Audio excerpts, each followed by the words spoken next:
Avant qu'on démarre, quelques principes pour qu'on soit tous confortables. On est assez nombreux aujourd'hui, donc je vous remercie de couper vos micros pour qu'on n'ait pas de retour de son et de bruit de fond. Bien entendu, vous pouvez intervenir à tout moment. Bien sûr, à ce moment-là, vous ouvrez vos micros, vous pouvez lever la main. On a une équipe qui surveille le chat et puis donc vous avez le chat où vous pouvez poser vos questions. On va faire un exercice, j'espère, assez interactif et on fera des pauses, quand il y aura des questions pour apporter les éclairages qui sont nécessaires. Voilà pour ce cadre, ces principes de confort pour tous. Je commence par me présenter. Je m'appelle Luc Roux, je suis le directeur marketing et commercialisation de l'ES Bank. Je suis ravi de vous accueillir aujourd'hui. Nous sommes en plein dans la semaine de la formation continue. Et cette semaine, on l'a conçue comme étant un moment d'information et d'échange sur l'évolution des métiers et les solutions de formation, et à l'attention des candidats individuels, des personnes qui veulent mobiliser leur CPF, des patrons et des fonctions de formation qui travaillent sur leur plan de développement de compétences. Donc voilà, avoir des moments d'échange et de partage autour de métiers en transformation et autour des enjeux de formation. Euh, on a 8 webinaires qui sont prévus. Certains ont déjà eu lieu, d'autres sont à venir. Je signale tout de suite qu'il y en a un qui est assez important, comme là on va parler spécifiquement bien sûr de la gestion de patrimoine, on va parler des bachelors, on va parler de certificats, autant de formations qui sont éligibles au CPF. Et nous avons demain un webinaire qui est consacré au CPF. Donc le CPF, il n'est pas nouveau en tant que tel, mais il est aujourd'hui assez peu utilisé. Et donc on a prévu un webinaire pour échanger avec vous et vous expliquer comment vous pouvez utiliser votre CPF et comment on peut vous accompagner pour le faire. Donc notez bien ça dans votre agenda. C'est un webinaire qui a lieu demain. Vous pouvez encore vous inscrire, aller sur le site et il est tout à fait possible encore de s'inscrire sans difficulté. Également, je vous signale de noter dans votre agenda la date du vendredi 7 mai à 12h30, puisqu'on va voir un événement qui sera un regard croisé entre Maya Attig, qui est la directrice générale de la FBF, et Éric Depont, qui est le directeur général de l'ES Bank, sur les enjeux de formation aujourd'hui dans la banque. Donc ça va être un moment de regard croisé intéressant pour tous ceux qui ont assisté à nos webinaires, pour vous qui êtes là ce soir. Je crois que c'est utile également d'assister à ce webinaire. En tout cas, vous pourrez y entendre des informations, je pense, qui sont intéressantes. Voilà pour ce mot d'introduction. Le S-Bank, quand même, je pense que vous nous connaissez, en tout cas certains d'entre vous, j'imagine. Le S-Bank est né de la fusion du CFPB et des CFA Bank le 1er juillet dernier. C'est la nouvelle marque de l'école de la profession bancaire et elle nous positionne très clairement dans le monde de l'enseignement supérieur. Qu'est-ce qu'on peut dire d'intéressant sur le S-Bank, sur sa place? C'est la plus grande école de formation au métier de la banque et de la finance en France. Nous formons 4000 alternants par an.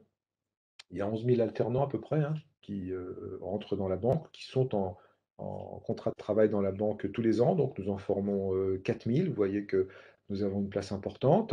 Nous formons 11 000 collaborateurs par an en formation professionnelle continue, donc sur des diplômes, des titres, des certifications. C'est ce dont nous allons parler aujourd'hui dans le domaine de la gestion de patrimoine, mais pas que, en management, en environnement bancaire, en conformité, les métiers de la relation client, métiers de la conformité et des risques que j'ai mentionnés. Donc, on a une palette de formations assez large. Certains d'entre vous ont peut-être assisté à des webinaires en début de semaine.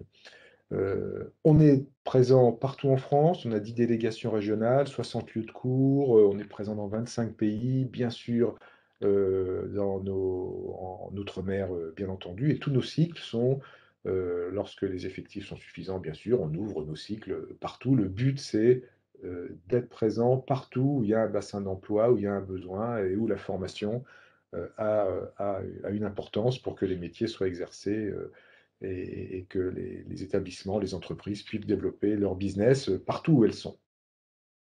Voilà pour ce mot sur l'école supérieure de la banque.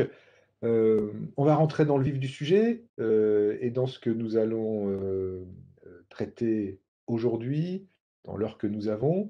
Je vais commencer par vous présenter les personnes, qui nous accompagnent et qui vous accompagnent et qui vont animer. Tout d'abord Marie-Hélène Moinard que je salue. Bonjour Marie-Hélène, voilà, on te voit, Bonjour. c'est magnifique donc. J'en profite pour passer un petit message personnel. Je ne peux pas partager mon écran. Au secours! Ah, tu veux pas partager ton écran? Alors, ça Au tombe secours, bien, Frédéric Durand. ça tombe bien. Donc de toutes les façons, il y a aucun problème, donc c'est moi qui le ferai, il y a strictement aucune, difficulté et Merci pour voilà, cette entraide. tout va bien, tout va bien. Donc dès Ah, que j'ai ça y est, la c'est main. bon. D'accord, voilà. Bon, on est en direct, alors voilà, il y a parfois des petits aléas, mais c'est réglé et de toutes les façons, on a le backup puisque si Marie-Hélène, tu as une difficulté, je prends le relais, bien entendu.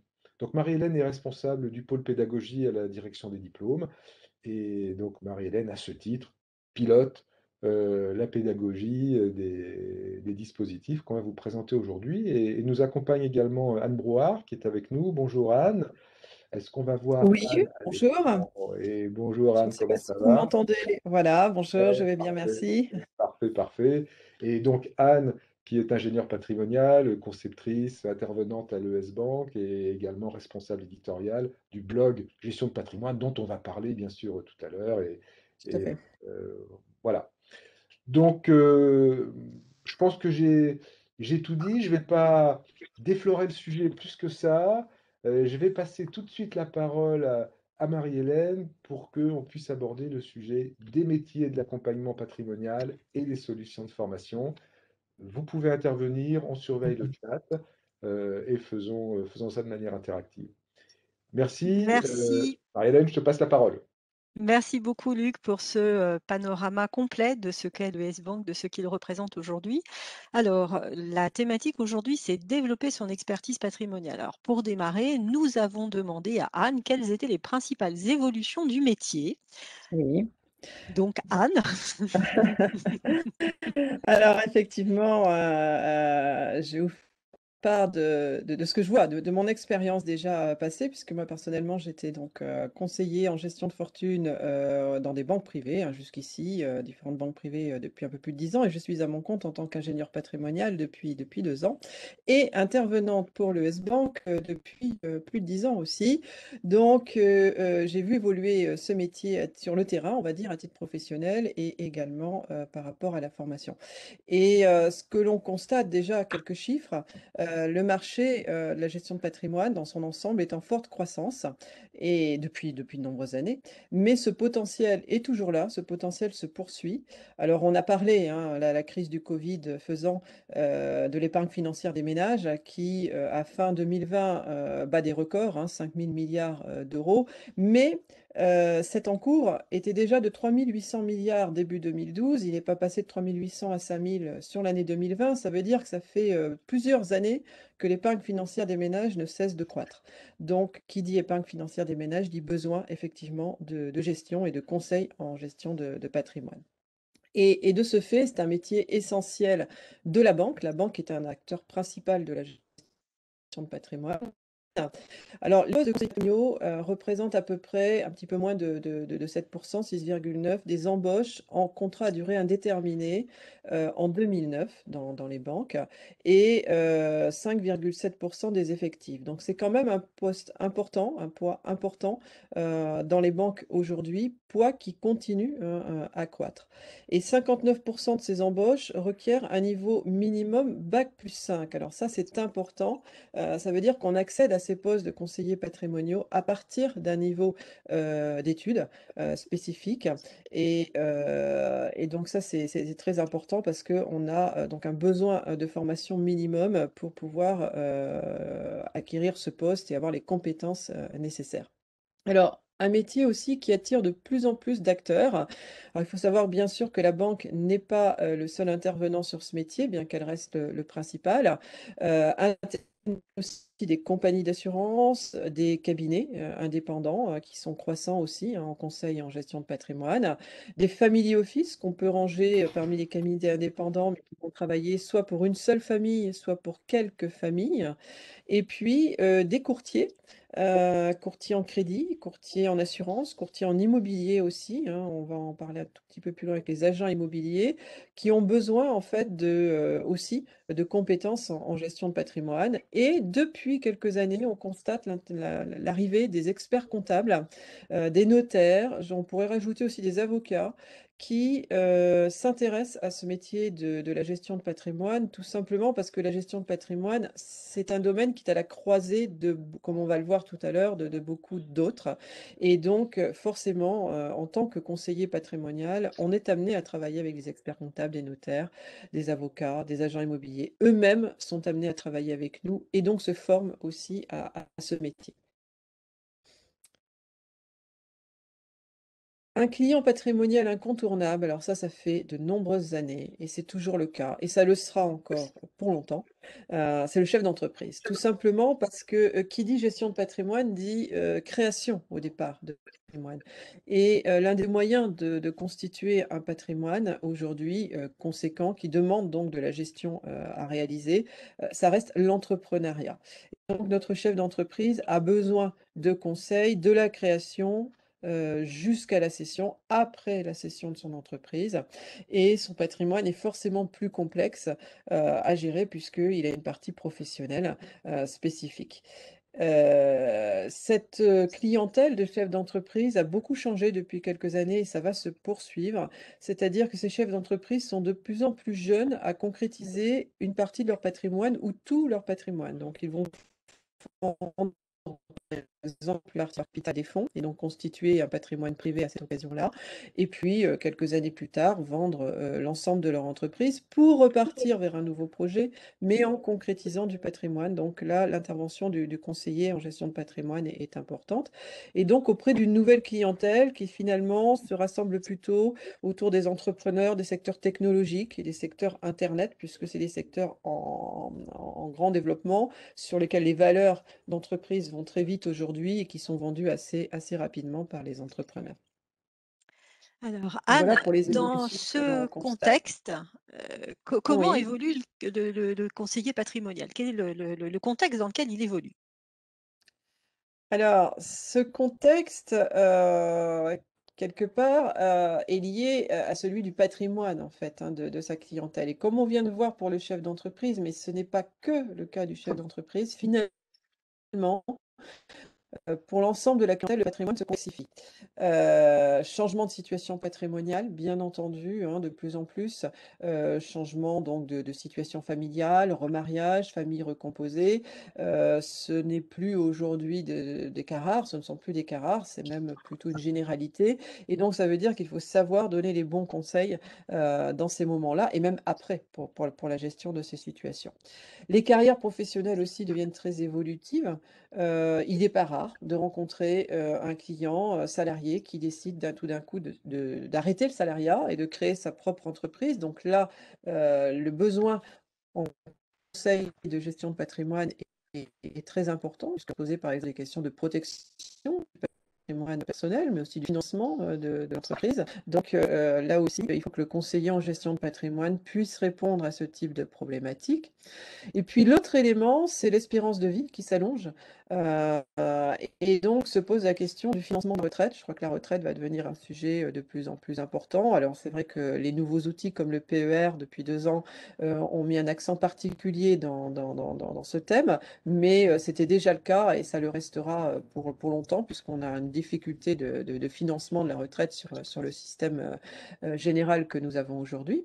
S'ajoute à cela le financement de la dépendance aussi, hein, puisqu'on vit de plus en plus longtemps, mais malheureusement pas forcément en bonne santé, et donc se crée, se pose la question du financement d'un environnement apte à assurer les vieux jours, on va dire, de nos clients. Et se pose aussi la question de la transmission transgénérationnelle parce que, si l'espérance de vie s'allonge, finalement, on transmet moins aux enfants, on transmet directement, hein, aux petits-enfants parce qu'eux-mêmes, les enfants, sont proches d'un âge de transmettre, n'ont pas forcément de transmission de patrimoine et donc maintenant, on voit beaucoup plus loin dans la transmission, de patrimoine. La clientèle a changé. Ça fait de nombreuses années, mais je crois que là maintenant c'est très fort. La clientèle est de plus en plus avertie et informée. L'information patrimoniale est partout. Il suffit d'ouvrir le web pour avoir des informations, alors plus ou moins de bonne qualité, mais quand même globalement assez bonnes.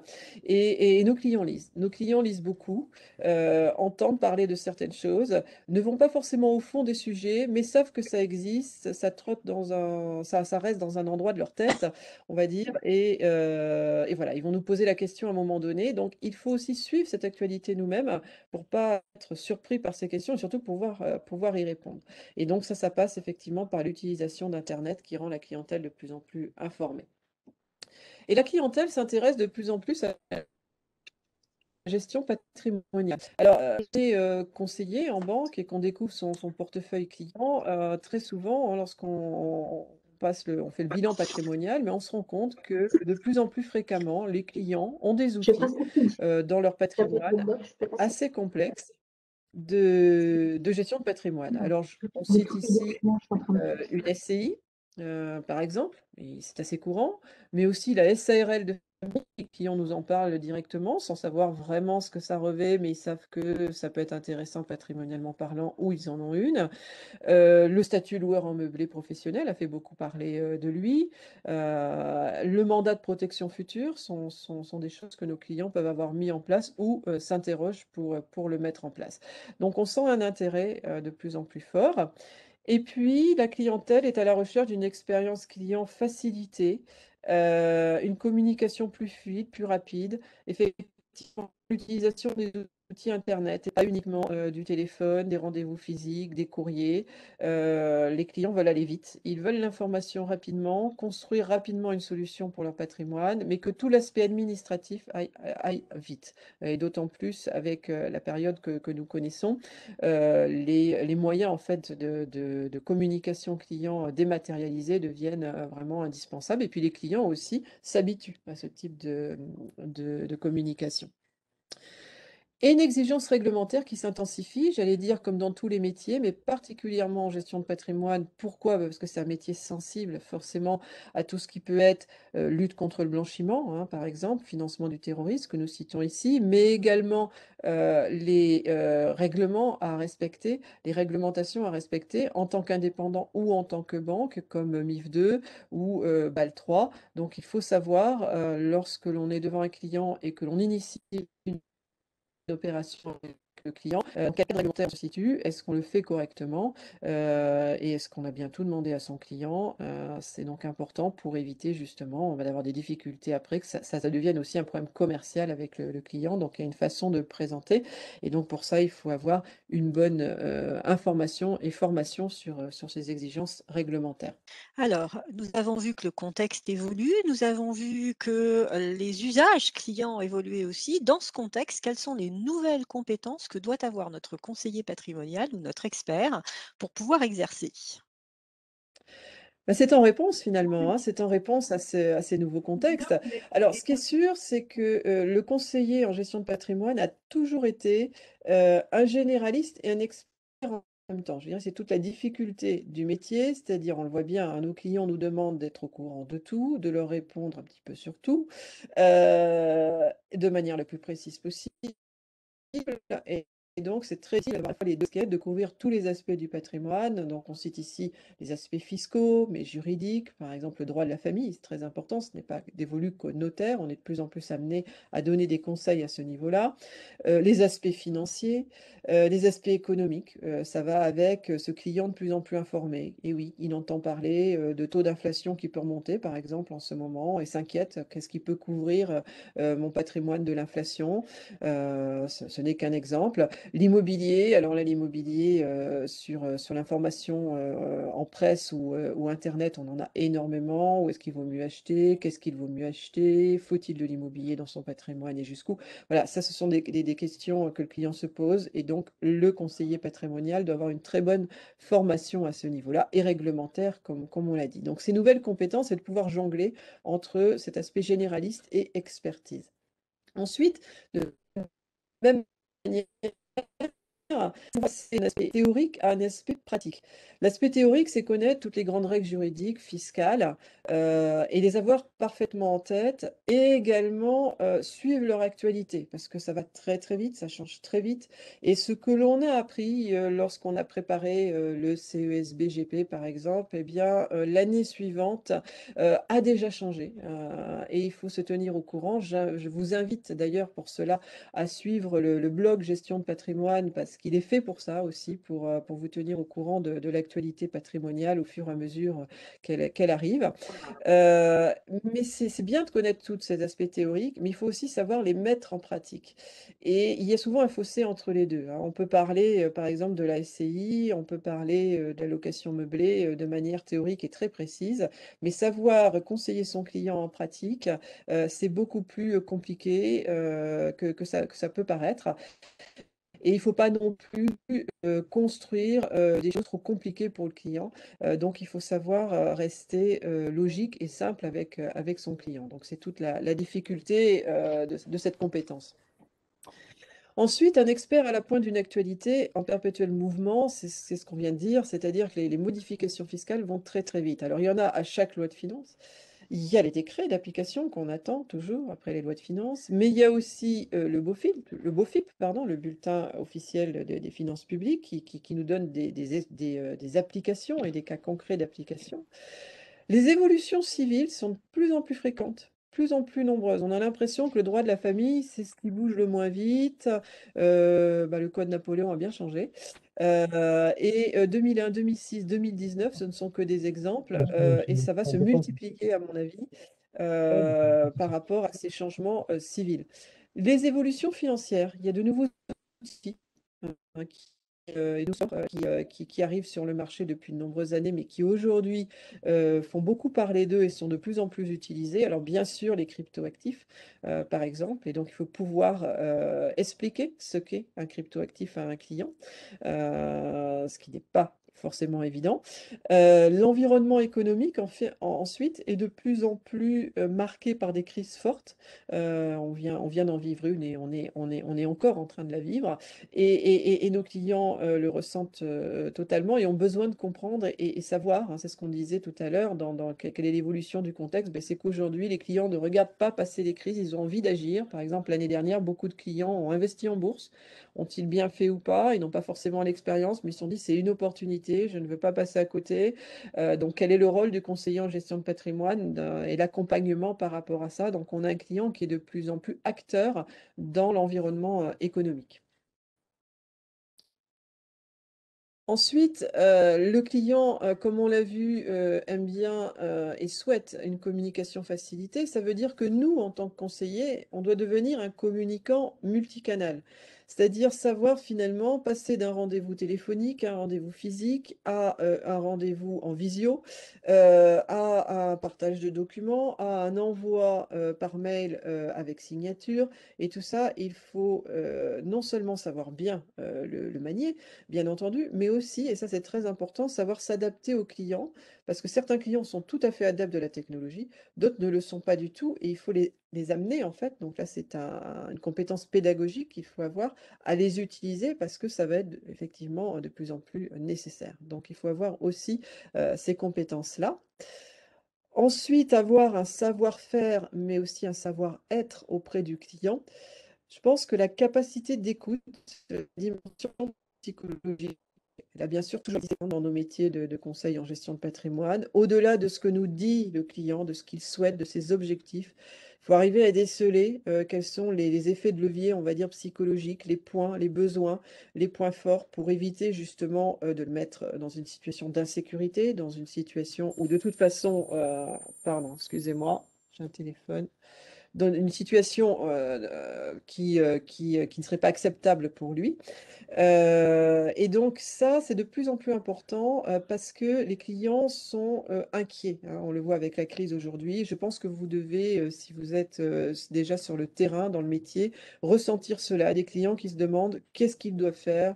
Alors, par rapport à la crise, par rapport à leur épargne, par rapport à leur immobilier, mais aussi, comme on l'a vu tout à l'heure, par rapport à la retraite. Donc il y a une dimension aussi pour rassurer le client et bien comprendre son contexte psychologique qui est très importante. Ensuite, avoir une proactivité sur les besoins patrimoniaux. Ça, je pense que la plupart des clients, c'est ce que forcément on a du mal à faire parce qu'on a de nombreux clients à suivre dans nos portefeuilles, mais on a aussi des outils informatiques de plus en plus qui nous aident à le faire et à nous aussi à savoir les utiliser au mieux pour, aller au-devant des besoins du client. Et là, je crois qu'effectivement, si on arrive à ça, on a une très bonne relation client et on fidélise, fortement, nos clients patrimoniaux. Savoir développer ensuite le bon conseil et le faire comprendre, ça c'est la capacité pédagogique. Ça a toujours existé là aussi, mais c'est encore plus fort. On a des clients aujourd'hui qui ne souhaitent pas simplement se reposer sur nous, mais qui veulent comprendre, qui veulent maîtriser, qui veulent qu'on leur explique. Donc ça veut dire qu'il faut avoir ces facultés-là, pédagogiques, et savoir les développer. Et puis, savoir développer le relationnel et la conquête de clientèle, tout simplement parce que dans nos métiers, c'est indispensable. Et ça passe par effectivement un aspect commercial euh, que l'on a auprès de ses clients, par une bonne relation avec eux, mais par un réflexe à avoir régulier et j'allais dire au quotidien pour développer son relationnel et sa clientèle. Et donc là aussi, c'est des compétences et des formations spécifiques. Voilà, Marie-Hélène, je ne sais pas si j'ai Alors, répondu à l'ensemble des éléments. Oui, nous parlions aussi également de conformité. Eh bien oui, on l'a vu, il faut être en vigilance permanente sur cette conformité et on peut avoir à tout moment à orienter un dossier client différemment, poser des questions à un client par rapport à ses opérations. Mais plus on connaît son client en amont, mieux c'est pour la gestion de patrimoine et mieux c'est aussi, bien sûr, pour la conformité. On évite des situations compliquées et difficiles, voire dangereuses.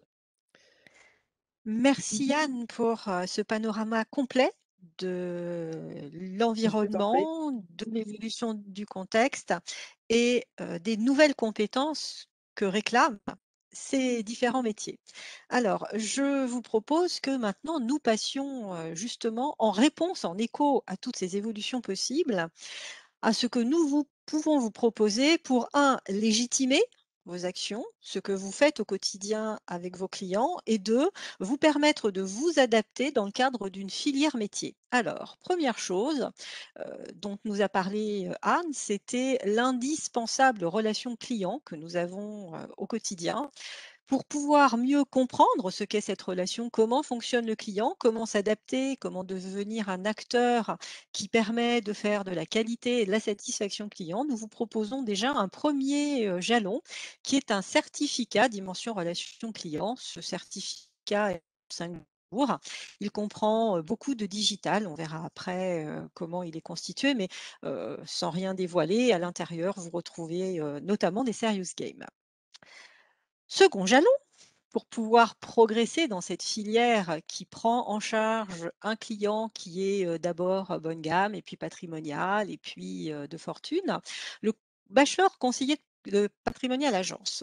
En clair, au sein de ce bachelor, on aura sur un format 14 jours plus des options si vous avez besoin de renforcement au démarrage parce qu'il y a certaines notions que vous n'avez pas tout à fait encore acquis puisque vous n'auriez peut-être pas toutes les bases pour rentrer dans cette formation. Vous aurez sur 3 jours comment on découvre son client, comment on analyse la composition de son patrimoine et comment on établit un diagnostic au regard de ses besoins, au regard de ses envies, au regard de ses intentions. Ensuite, sur 8 jours, on répond à ce diagnostic. On dit bonjour monsieur, voilà, ou madame, vous nous avez dit vouloir tendre vers telle situation. L'organisation que vous possédez actuellement ne vous permettra pas de répondre à ce souhait. Donc nous vous proposons une organisation qui est la suivante. Et enfin, un dernier bloc de 3 jours qui vous permettra de mieux faire passer ces propositions que vous avez fait, au client, lui permettre d'adhérer à ces, propositions, à les négocier et puis, à, entretenir votre portefeuille de clients, sur une voie positive. Pour franchir encore un cran, il y a des moments de vie du client qui sont, parfois, difficiles à vivre, bien entendu pour eux, mais aussi pour nous, pour vous, parce que ces moments de vie ne sont pas des moments que nous rencontrons fréquemment dans nos activités et du coup, ça fait appel à des notions de droit, de fiscalité, de comportement qui sont très spécifiques et nous vous proposons un certificat sur cette thématique, la succession, très pragmatique, très pratico-pratique pour vous permettre de couvrir toutes ces dimensions, hein. La succession que votre client subit et le volet comment justement je peux me préparer en tant que client pour améliorer la situation. Donc ce certificat se fait totalement à distance sur, quelques classes virtuelles, 3. Et enfin, dernier stade de, l'expertise patrimoniale, c'est le CESB, expert en gestion de patrimoine. Alors là aussi, hein, vous allez avoir un premier bloc de 11 jours qui va conduire sur la découverte du client, son organisation patrimoniale et professionnelle, sur la façon aussi dont s'est organisé au niveau de sa société, s'il en possède une. On établit toujours un diagnostic, mais ce diagnostic, il est beaucoup plus pointu, hein. Il s'appuie sur des choses qui sont, bien plus précises, bien plus compliquées à gérer puisque, Anne vous en a parlé tout à l'heure, hein. On va parler, de formes de détention du patrimoine, sociétal, on va parler de produits financiers plus complexes que l'on abordera avec son client. On va parler de prévoyance aussi, mais on s'intéressera aussi à la prévoyance du chef d'entreprise. Ensuite, toujours un bloc de 14 jours où, pour faire écho à ce diagnostic, on va faire des préconisations à notre client, toujours hein, au plan civil, au plan fiscal, au plan professionnel, au plan de la prévoyance, au plan de la gestion de ses actifs en portefeuille, sous le plan de la gestion de son parc immobilier ou de sa constitution, sur les propositions, préconisations que nous pouvons lui faire en matière de transmission d'entreprise, bien entendu. Et enfin, un dernier bloc de 5 jours vous conduira une fois encore à vous permettre de présenter l'ensemble de vos préconisations au client pour le faire adhérer, pour lui expliquer quels en sont les impacts positifs et négatifs, mais lui présenter aussi la situation finale améliorée par ces préconisations et toujours comment gérer au mieux ce portefeuille client, comment le suivre dans le temps, hein. Ça fait aussi partie des nouvelles obligations réglementaires que de suivre l'évolution de ces propositions que nous avons fait au client et que le client a matérialisées pour voir si elles conviennent toujours à sa situation future. Donc, ce parcours en plusieurs certificats ou plusieurs diplômes vous permet d'intégrer une filière patrimoniale qui mène à à l'expertise, de l'ensemble. Alors, pour le bachelor, conseiller patrimonial agence et le CESB expert en gestion de patrimoine, nous allons vous mettre dans le fil de discussion des liens vers des pages qui vous proposent, le détail du contenu de ces formations. Bien entendu, nous restons à votre entière disposition pour décortiquer l'ensemble de, ce qu'il y a. Alors, pour continuer Marie-Hélène, oui, les liens, on n'a pas les liens sur le certificat succession? c'est normal, Voilà. c'est normal. C'est pour le dire parce qu'on a des questions dans le Alors, dans le je vous chat. décortiquerai, je vois avec plaisir que c'est un certificat qui vous intéresse. Nous sommes en train de le fabriquer, donc je vous dévoilerai toutes les facettes de ce certificat, ne vous inquiétez pas et je répondrai à toutes vos questions. Alors, première question, pourquoi feriez-vous, ces formations avec nous? Eh ben, pour plusieurs raisons. La première, parce que nous allons vous permettre de construire votre parcours avec beaucoup de souplesse. La modularité, c'est la possibilité de vous inscrire à une partie seulement des parcours parce que peut-être avez-vous déjà des notions fortes sur une des dimensions et que vous n'êtes pas dans l'obligation de tout suivre, ou parce que ce que vous avez sur votre compte CPF, si vous avez des questions, Luc y répondra volontiers ensuite, vous ne pouvez suivre qu'une partie, puis une partie, puis une partie. Donc la modularité vous permet de répondre avec souplesse à toutes les constructions de parcours que vous voulez faire. Le corollaire de ce parcours que l'on construit avec souplesse, c'est bien entendu la capitalisation sans limite de durée des blocs que vous aurez validés. On ne peut pas vous dire, vous avez fait le premier bloc du bachelor, par exemple, et puis, ah bah non, les années d'après, ce que vous avez fait avant est perdu. Donc, vous capitalisez au fil de l'eau pour obtenir, in fine, le diplôme. Et puis, nous avons bien entendu conçu tous ces blocs, ces certificats pour que le rythme soit compatible avec l'exercice de votre métier. Exemple, sur le CESB expert en gestion patrimoniale, on vous propose des séminaires de 5 jours à raison d'une fois tous les mois ou tous les 2 mois. Ça vous permet, une immersion pendant 5 jours vraiment dans la matière avec des collègues qui travailleront avec vous au sein du groupe dans lequel vous serez dans la formation. Cette immersion vous permet vraiment de travailler et d'approfondir et de prendre la maturité et le recul dont vous avez besoin. Et puis, comme ça, vous sortez du travail pendant ces 5 jours et vous êtes isolé et vous ne pensez vraiment qu'à votre formation. Ensuite, vous viendrez chez nous chercher des compétences métiers directement mobilisables. Ça veut dire quoi? Ça veut dire qu'on ne va pas faire de vous des théoriciens, on va faire de vous des praticiens qui avaient chevillé au corps la capacité d'aller chercher au bon moment le bon texte ou la bonne norme au profit de la solution, de la résolution du cas qui vous est soumis. Exemple, si vous avez à proposer ou à échanger sur une ECI, SCI avec vos clients, eh ben, vous saurez quel texte il faut aller consulter, chercher, etc. Et vous saurez exposer de façon pratique à votre client les implications que ça a pour lui dans sa situation. Donc, non, on ne va pas vous faire apprendre par cœur le code civil, le code fiscal ou je ne sais quoi. Par contre, on va vous inciter beaucoup à aller dans dans le BOFIP, notamment dont vous a parlé tout à l'heure Anne.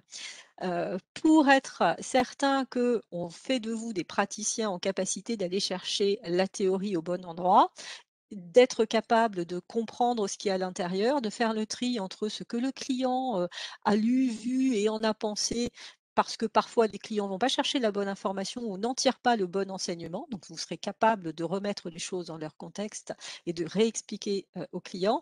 On vous propose aussi de vivre des situations scénarisées, c'est-à-dire que les professionnels en exercice qui vous forment vont puiser, comme Anne, à l'intérieur des clients qu'ils gèrent au quotidien pour en extraire des situations typiques de la notion qu'ils vous exposent pour vous permettre de toucher du doigt en situation pratique comment ça marche, comment on fait, comment on explique au client, comment on lui présente la chose, comment on construit la réponse.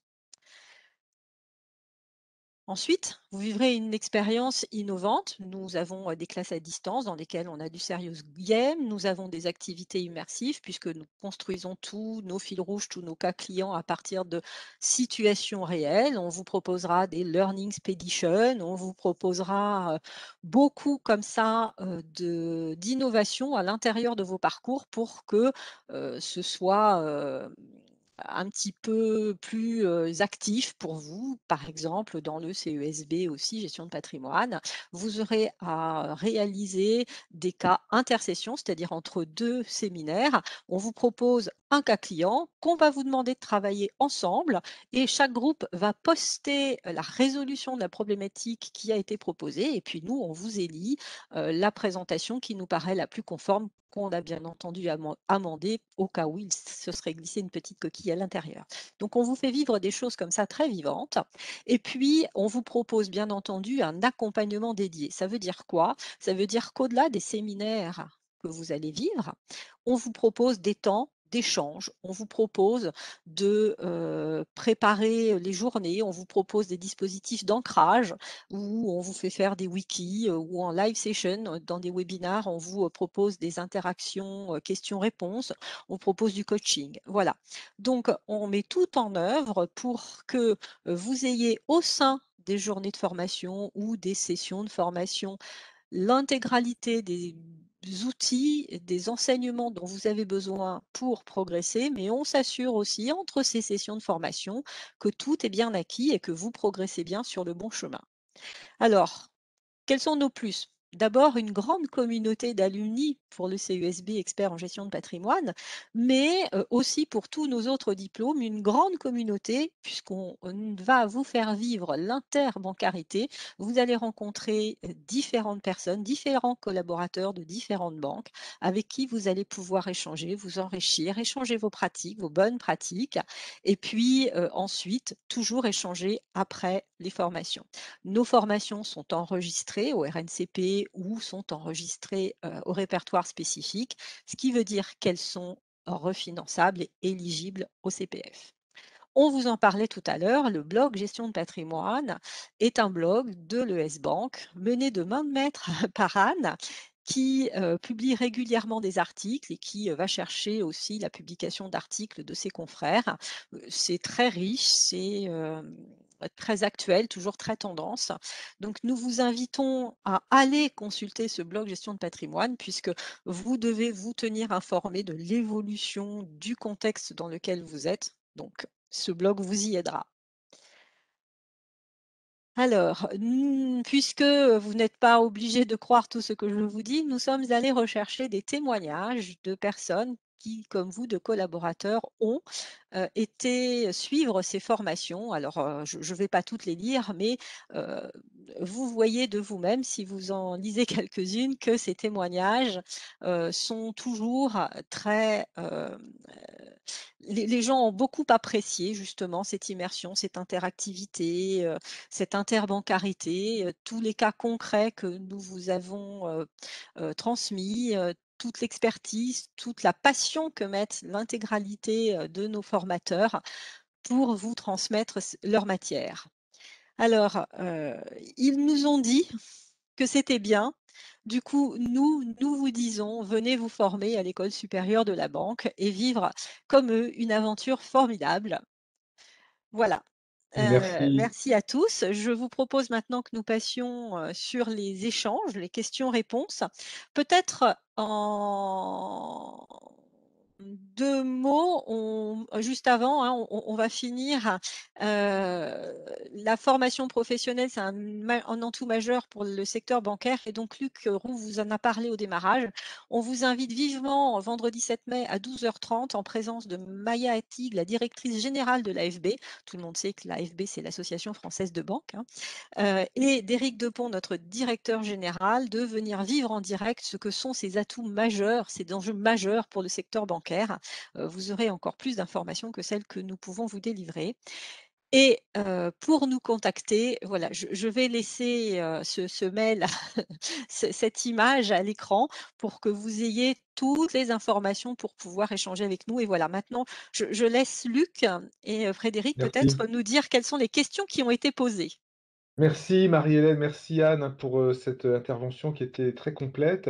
On a effectivement quelques questions dans le fil, donc je vais les reprendre. Fleur Petiot nous demande quelle est la durée du certificat succession, Marie-Hélène? Est-ce que tu peux nous donner cette information?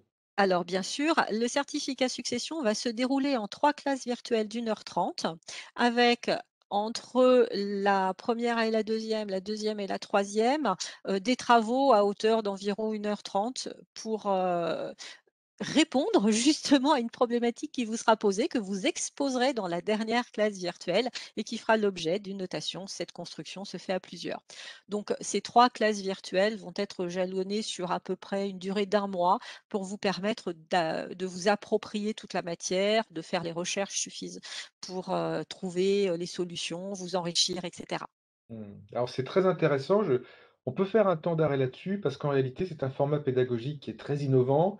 On est tout à fait conscient que l'empreinte formation sur le temps de travail, est quelque chose que les établissements bancaires vont regarder, mais également les collaborateurs, parce qu'on a aussi son temps perso, son temps de travail et donc si on peut se former efficacement, c'est pas mal et donc là, la solution qui est proposée, cette solution avec des classes virtuelles et des travaux d'intercession, donne la souplesse nécessaire.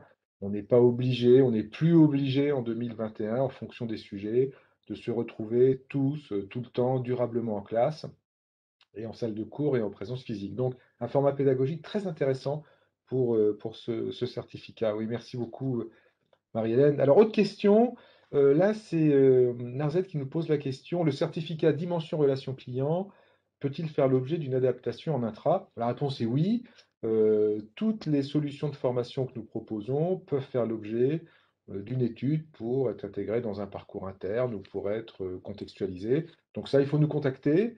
Vous contactez par mail, vous contactez votre interlocuteur. En l'occurrence, je pense que c'est Marine Guiffan qui est avec nous d'ailleurs, qui est l'interlocutrice qui pourra prendre en charge ce type de demande. Mais oui, on peut faire le certificat en intra et s'il y a besoin, il peut être contextualisé. On a déjà quelques expériences d'ailleurs sur ce sujet-là. Question qui est posée également sur la modularité est-elle possible pour les certificats? Alors, la modularité, je fais peut-être un temps d'arrêt là-dessus. La modularité, ça suppose qu'il y ait plusieurs modules.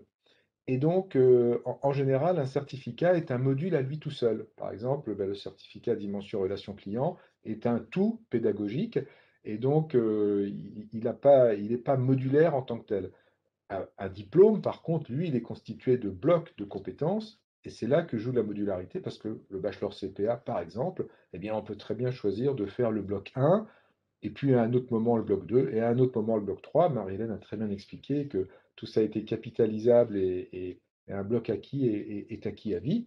Donc la modularité, c'est quand on a plusieurs blocs qui font partie, par exemple, d'un diplôme. Donc un certificat, c'est un bloc en tant que tel, donc il n'y a pas de modularité. Par contre, il peut être joué en intra, si la question a été posée par une entreprise bancaire, il peut être joué en intra, il peut le contextualiser, bien entendu, mais ça, comme on l'a dit, vous nous contactez et on étudiera ça étroitement avec vous. Une autre question qui est posée, donc de savoir s'il y a un cycle, peut-être Marie-Hélène, un cycle court en gestion de patrimoine. Est-ce qu'il existe un cycle court en gestion de patrimoine? Euh, donc là, je te laisse. Cours, cours, quand entend par cours, je ne sais pas, former à l'expertise de la gestion de patrimoine en 30 jours, c'est déjà pas très long finalement quand on regarde bien. Et si on n'a pas le temps, si on n'a pas les 30 jours sur une année, si on n'a pas le budget pour financer sur une année, il est tout à fait possible de morceler cette formation pour ne prendre que les blocs qui vous intéressent, sur lesquels vous pensez devoir progresser et avancer de cette façon-là. Donc, vous n'êtes pas obligé de prendre l'intégralité des 30 jours. Après, si c'est une demande ponctuelle sur une fraction du programme, c'est une autre question. A priori, les blocs sont transmis dans leur intégralité, mais comme le disait Luc, s'il était besoin de fabriquer à un moment donné des choses qui soient plus adaptées à une situation d'une entreprise, c'est tout à fait envisageable. J'apporte un complément à ce que dit Marie-Hélène. L'ensemble de ce qu'on vous présente aujourd'hui, notamment le bachelor CPA et le cycle expert gestion de patrimoine, en fait, sont des cycles qui sont adossés à des référentiels métiers. Vous savez que dans les banques, il y a des métiers. Ces métiers sont normés. Ils répondent à un certain nombre d'activités et de compétences qu'il faut posséder, d'activités qu'il faut savoir faire. Et c'est ce qu'on appelle un référentiel métier, c'est le référentiel des activités. Et quand vous passez le diplôme, par exemple du CESB expert en gestion de patrimoine, vous avez un tampon qui garantit, le diplôme, qui garantit que vous avez acquis les compétences nécessaires pour exercer le métier du référentiel. Donc quand vous allez voir votre employeur, ou quand vous êtes en mobilité, ou quand vous êtes en reconversion, ben vous savez que vous avez acquis des compétences qui vous qualifient pour exercer un métier. Donc, donc ces métiers sont des métiers complexes, comme l'a dit Marie-Hélène, métiers passionnants et complexes. Donc, il faut évidemment y passer un peu de temps. Mais néanmoins, vous restez toujours maître de votre formation. Donc, et c'est ce qui nous est d'ailleurs beaucoup demandé, hein, c'est ma formation, l'individualisation de mon parcours. On n'est jamais obligé de passer un diplôme. La question qu'il faut se poser, c'est quel est mon objectif? Si je veux posséder le métier, alors il faut que je passe le diplôme. Si mon objectif, c'est de me muscler en définition d'une stratégie patrimoniale, ben à ce moment-là, je vais passer le bloc 2 du CESB expert en gestion de patrimoine. J'ai peut-être pas besoin de tout faire. Alors, je n'aurai pas le diplôme, mais j'ai un bloc qui a une reconnaissance, puisqu'il est enregistré au RNCP, donc que vous pouvez mettre sur votre LinkedIn, que vous pouvez afficher. c'est pas une attestation de suivi de formation, vous avez véritablement un bloc de compétences qui a une valeur professionnelle reconnue. Voilà, j'espère que je vous ai apporté quelques éclairages. Et il y a une question qui vient derrière, qui est, est-ce que la gestion de patrimoine et le certificat sont éligibles pour un étudiant en deuxième année? Trois petits points par anticipation. Bon, je vais essayer d'apporter des éclairages sur ce plan-là. La question qui est posée derrière, c'est quelles sont les conditions pour rentrer en formation, que ce soit pour faire un bachelor, ou que ce soit pour faire un CESB expert en gestion de patrimoine, ou que ce soit pour faire un certificat. Le principe, donc je vais prendre le bachelor et le CESB expert en gestion de patrimoine. Le principe, c'est qu'il faut avoir un niveau académique initial requis ou une expérience professionnelle. Un bachelor, c'est un niveau bac+3.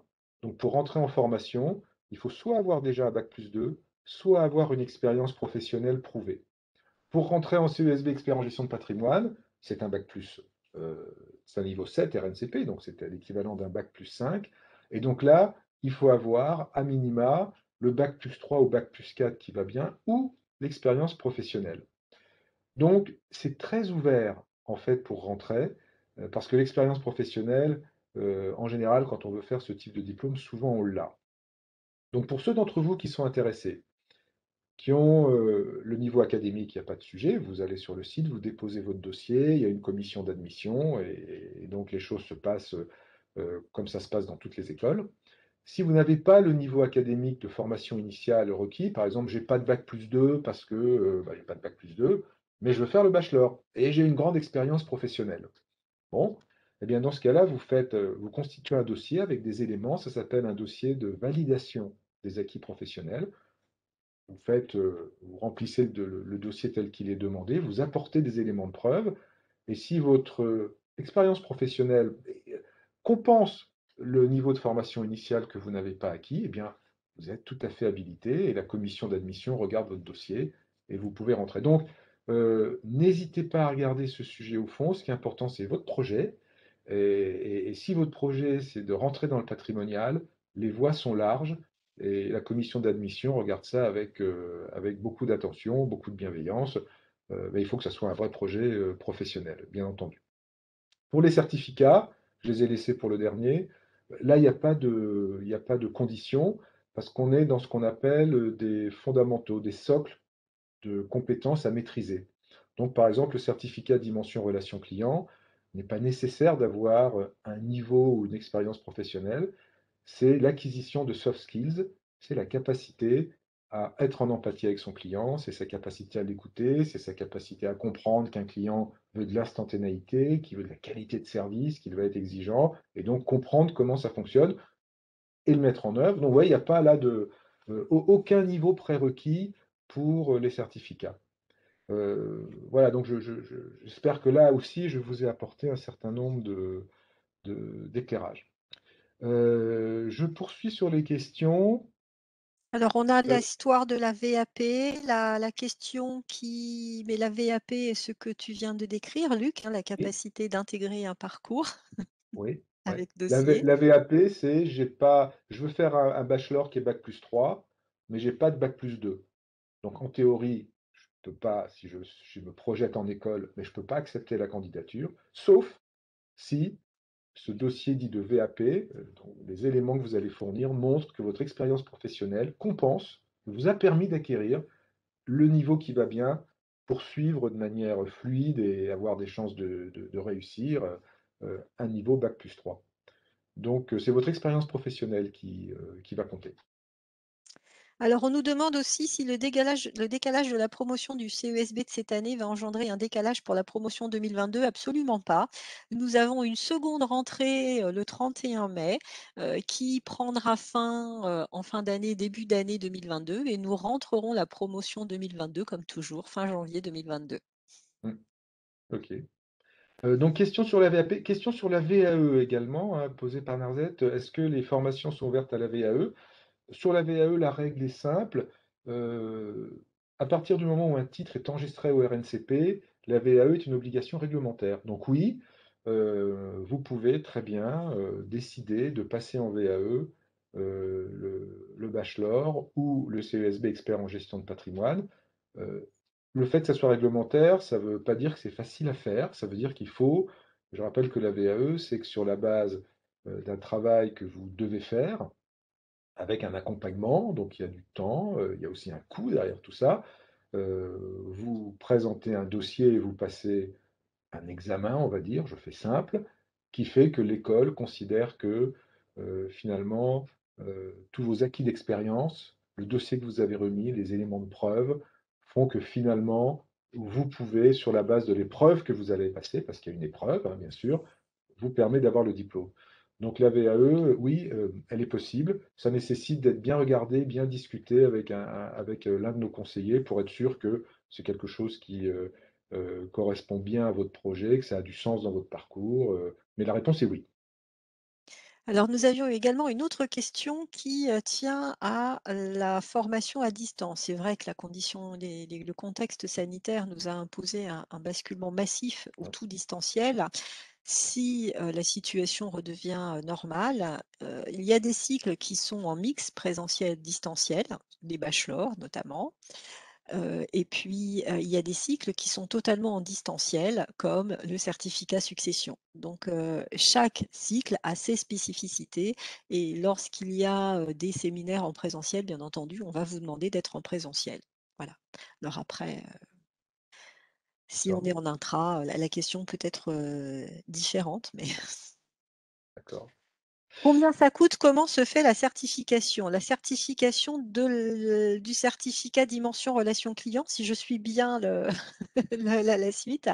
Alors, le coût, je vais laisser Marine et Luc nous répondre. Par contre, la certification se fait au sein du certificat sur la dernière journée du certificat. On vous demandera de conduire un certain nombre de travaux sur cette journée, donc ce n'est pas du temps en plus. Alors concernant le tarif, je dirais que ça me permettra de dire aussi un mot du CPF, même si là, en l'occurrence, euh, si, pour le certificat de dimension relation client, il est bien au répertoire, pardon. Tout à fait. Donc, le certificat dimension relation client, il est à 730 €, je crois, de mémoire, hein, sur la France. Vous avez ça, bien sûr, sur le site internet, hein. Toutes les infos qu'on vous donne là sont des infos que vous pouvez retrouver sur notre site. Vous avez le détail, les modalités de certification, les tarifs, mais en tout cas, c'est 730 €. Lorsque ça tourne en outre-mer, il y a des frais supplémentaires, et donc là, on est légèrement au-dessus de 1 000 €. Voilà pour 5 jours de Alors, formation. c'est pas celui sur l'organisation de la banque, mais je ne suis pas sûre que ça change grandement le coût. Voilà. Ouais. Donc là, j'étais sur dimension relation client. Ouais. Donc, en tout cas, ce qu'il faut, c'est que là aussi, hein, vous nous contactez pour qu'on vous apporte des précisions. Qu'est-ce qui est Alors, intéressant dans cette modularité et dans ces coûts, c'est que ça soit 700 €, voilà, 729,40, absolument, c'est ça, pour le cycle qui tourne en métropole. Ce qu'il faut retenir, c'est que le ticket, pour ceux bien sûr qui ont un CPF, donc pour nos amis internationaux qui sont avec nous ce soir, évidemment, ce que je vais dire là va pas fonctionner. Mais pour ceux qui ont la chance de posséder un compte personnel de formation, vous voyez que la modularité, c'est un très gros avantage parce que un cycle, un bloc qui fait 3 jours, 4 jours, 5 jours, en général, un CPF qui a un niveau moyen, vous savez que le niveau moyen du CPF est entre 2 000 et 2 500 € en France, donc certains ont plus, d'autres ont moins. Donc chacun doit regarder son CPF. J'en profite pour vous dire que vous devez le regarder, mais vous devez penser aussi avant la fin du mois de juin à aller reporter sur le CPF le montant éventuel du DIF qu'il vous reste.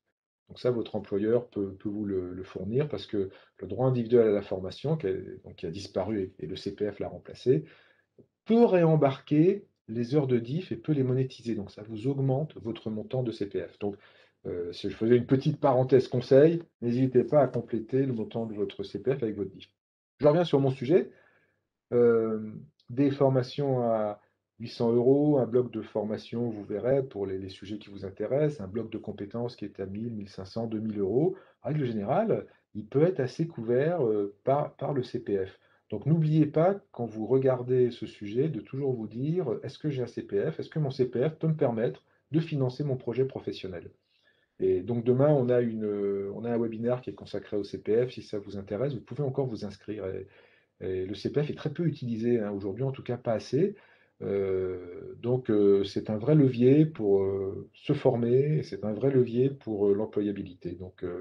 Tous les cycles que nous avons, enregistrés au RNCP ou au répertoire spécial, c'est le cas du certificat Dimension Relation Client, sont éligibles au CPF. Voilà. Alors, on m'a posé une question aussi sur le CPA pour s'inscrire. Est-ce qu'il suffit d'avoir un bac+5, par exemple, dans un autre domaine que celui de la finance pour une reconversion professionnelle? Moi, l'idée est la suivante. Quand on commence un parcours diplômant sur notamment le conseiller patrimonial agence, cela présuppose qu'on a un certain nombre de bases solides déjà acquises, notamment dans la relation avec le client, notamment dans la gestion de certains produits, tous les produits de base. Les premiers produits de distribution de crédit, etc. Et si vous n'avez pas ces prérequis, suivre la formation est quand même difficile. Donc, ce que vous pouvez faire, c'est votre bac+5, on va le prendre en compte, mais il vous faudrait sans doute, pour obtenir ces bases, suivre quelques-uns des certificats IMB, donc organisation de la banque, relations clients, etc., pour pouvoir arriver confortablement dans ce cycle CPA, bachelor CPA. Ouais. Il y a une grande logique hein, dans ce que dit Marie-Hélène. Perdez pas de vue que ce sont des métiers où il y a quand même une logique de filiérisation. C'est-à-dire que quand on veut traiter de la clientèle de particuliers, on commence en général par être conseiller part, on va faire un BTS banque, on a pu faire une licence pro ou un bachelor en alternance avant, bon, c'est possible. Puis ensuite, après un certain nombre d'années d'expérience, eh bien, on va pouvoir passer à la clientèle patrimoniale bonne gamme, c'est le bachelor CPA. Puis après, on va pouvoir passer au CSB expert en gestion de patrimoine. Donc, pensez bien à la logique de filiérisation, euh, ce qui n'empêche que les voies sont assez largement ouvertes. Mais quelqu'un qui vient du monde de la distribution, qui fait un certificat sur l'organisation de la banque, on ne va pas lui conseiller de faire un bachelor CPA dans la foulée. Ça ne serait pas une très bonne idée. Il faut d'abord qu'il commence par travailler sur de la clientèle de particuliers pour se muscler, acquérir les compétences, les réflexes, et puis ensuite se progresser. Donc, se mettre en logique de filière, se mettre en logique de projet professionnel. C'est pour ça que le fait que les dates des certificats soient plus tard que le début de la formation, il n'est pas imaginable de suivre les premiers certificats et puis le bachelor CPA dans la foulée et se dire qu'on est opérationnel à la sortie. Euh, Si on vous disait ça, on vous mentirait. Je pense que quand on n'a pas la maîtrise de ce qui se passe au sein de la banque, on n'a jamais eu d'expérience bancaire, il faut aller pas à pas parce que tout ça s'acquiert, ce travail, et c'est la maturité et le recul qui font qu'on arrive à gérer la clientèle et toutes ses spécificités et non pas juste l'apprentissage par cœur d'un certain nombre d'ouvrages. Donc, depuis le début, hein, on vous parle d'opérationnalité, de pratique, de choses concrètes et qui ne s'acquièrent qu'au travers de l'expérimentation et pas de la lecture d'un ouvrage. Ouais, c'est clair. Oui, je rebondis sur ce que tu dis, Marie-Hélène. Intervenant dans le programme du CESB GP, on a beaucoup de cas pratiques. Et donc, pour pouvoir bénéficier pleinement des cas pratiques, il faut être sur le terrain déjà. Parce que ça parle, parce que ça déclenche des discussions. Hein. C'est pas uniquement traiter le cas pratique qui est prévu, on en parle ensemble. Ah, moi j'ai eu un client, c'était ressemblant à ce cas pratique, mais un peu différent. Et alors, je lui ai conseillé ça, mais est-ce que c'est vraiment ça? Et s'enclenche une discussion profitable pour tout le monde. Et donc c'est très, très imbriqué en fait, l'expérience et la formation. Donc le terrain et la théorie, comme on disait tout à l'heure. Alors, j'ai bien conscience que financer l'ensemble est probablement difficile. Néanmoins, lorsque vous rentrez dans un établissement bancaire, si vous n'avez aucune notion de ce qui s'y passe, la banque est tout à fait encline à vous proposer ces formations pour vous permettre de fonctionner au quotidien dans votre métier. Donc, au-delà du CPF, n'hésitez pas à demander à votre établissement, à lui proposer en partenariat, hein, une partie vous, une partie lui, de financer ces formations pour vous permettre de devenir totalement opérationnel. Question sur les calendriers, je crois qu'on vous les a mis dans le fil de discussion. Oui, sur chaque Bon. fiche, vous allez retrouver la date de démarrage, etc. Combien coûte le bachelor CPA? Donc, vous avez compris que c'était modulaire, il y a 3 blocs. Il y a des options que vous pouvez prendre pour vous préparer aux examens. Bon, donc, je vais vous donner un chiffre qui va être, on va dire, un chiffre d'entrée. C'est-à-dire que vous faites que les 3 blocs. Vous faites pas les journées de préparation aux examens, vous faites pas les modules préparatoires pour vous mettre à niveau. Donc, je vous donne les 3 blocs, c'est un peu plus de 3 000 €. Là aussi, vous avez, en métropole, hein, et donc vous avez là aussi dans le fil, on vous a mis les fiches et les éléments, et comme ça vous donne un petit référentiel. Un bachelor, 3 000 €, vous êtes dans une école de professionnalisation, donc vous êtes sur des référentiels métiers, vous êtes sur la certitude que vous jouez l'employabilité. Sur le bachelor CPA, 3/4 des diplômés, dans les chiffres 2016, hein, 3/4 des diplômés sont aujourd'hui en exercice dans le cadre d'un métier repère. Donc, vous voyez que c'est un bon diplôme pour exercer le métier qu'on vit. C'est un bon diplôme pour atteindre son projet professionnel. 3 000 €, ben, si vous vous renseignez par ailleurs, si le prix est un sujet, c'est toujours un sujet, c'est normal de poser cette question. C'est vrai que c'est très, très compétitif. Voilà ce que je peux dire sur le bachelor CPA. Voilà. Alors, nous ne voyons plus arriver d'autres questions. Plus d'autres Il questions. Il est est 19h06. 19h10. On a un peu débordé. Merci beaucoup, Marie-Hélène. Merci, Anne, d'avoir été présente et de nous avoir apporté cet éclairage professionnel. Merci pour ces échanges à toutes les personnes qui étaient avec nous.